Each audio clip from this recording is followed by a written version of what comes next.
Greetings, class. Today I want to talk to you about what I believe is a significant event in American history. On May 25th, 1961, President John F. Kennedy said, "I believe that this nation should commit itself to achieving a goal before this decade is out of landing a man on the moon and returning him safely to the earth." On July 20th, 1969, that became a reality. The United States landed a man on the moon.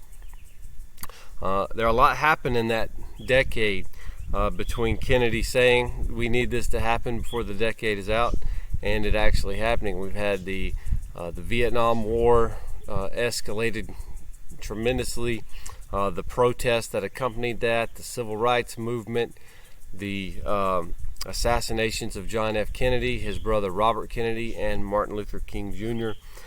So a lot of things happened, a lot of distractions, but the United States did achieve that goal of landing a man on the moon before the decade was over. This was not just a decade of work, though. This went back decades. Men had been working on this for years, even before Kennedy had set the goal. Of course, the Russians had the lead in the space race. They had put a man in space first. They had put a man in orbit first. But this was seen as a great victory, a big victory against the communists and against the Russians. I want to look at three newspaper articles from this event, and kind of, to me, these newspapers sort of demonstrate what America was feeling at the time of this moon landing. One is from the Baltimore Sun from July 21st, 1969, so this would be the day after the moon landing. It's titled, "Astronauts Walk on the Moon After a Very Smooth Landing. Armstrong Calls Step One Giant Leap for Mankind." In this article, they refer to this moon landing as a dream of centuries. All right, so not just decades, not just less than a decade, but of centuries.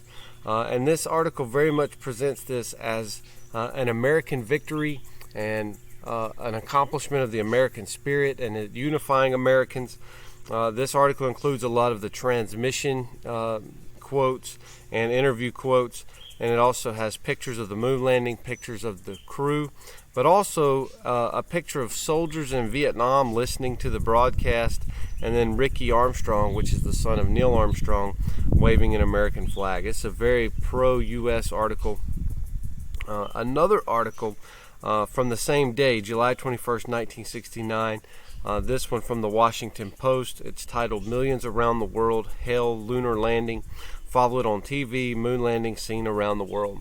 And whereas the one article was sort of an American response and it was really positive and pro-American, this one this article demonstrates the world's reaction to the moon landing.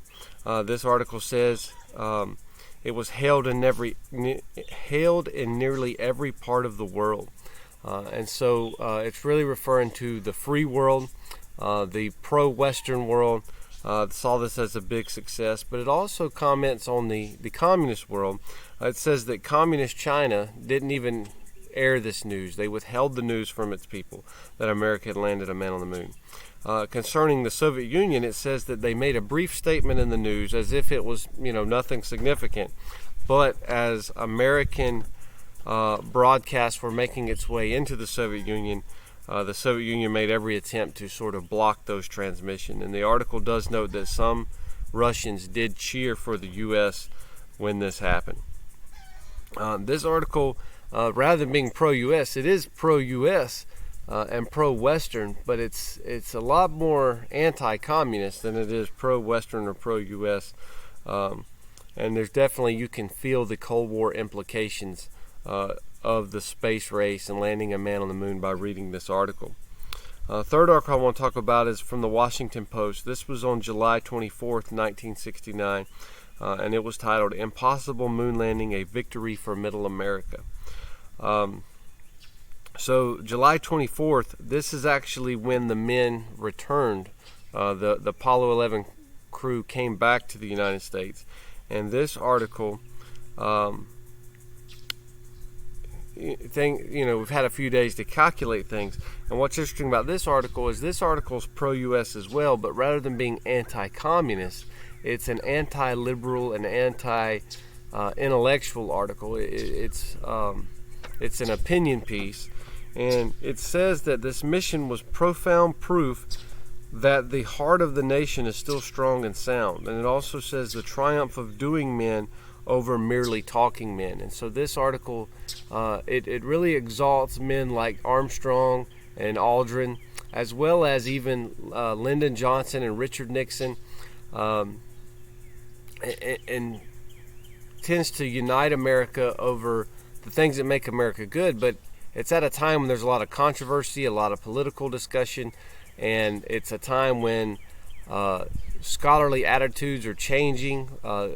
The higher learning is becoming more liberal and more leftist, and so it's sort of an attack on that community, the scholarly community, by saying, these men got stuff done, and yes, they were smart men. We're not saying they're not smart men, but these men come from middle America background, just everyday men, but men who seek to accomplish rather than men who spend a lot of time talking and criticizing but not actually doing anything.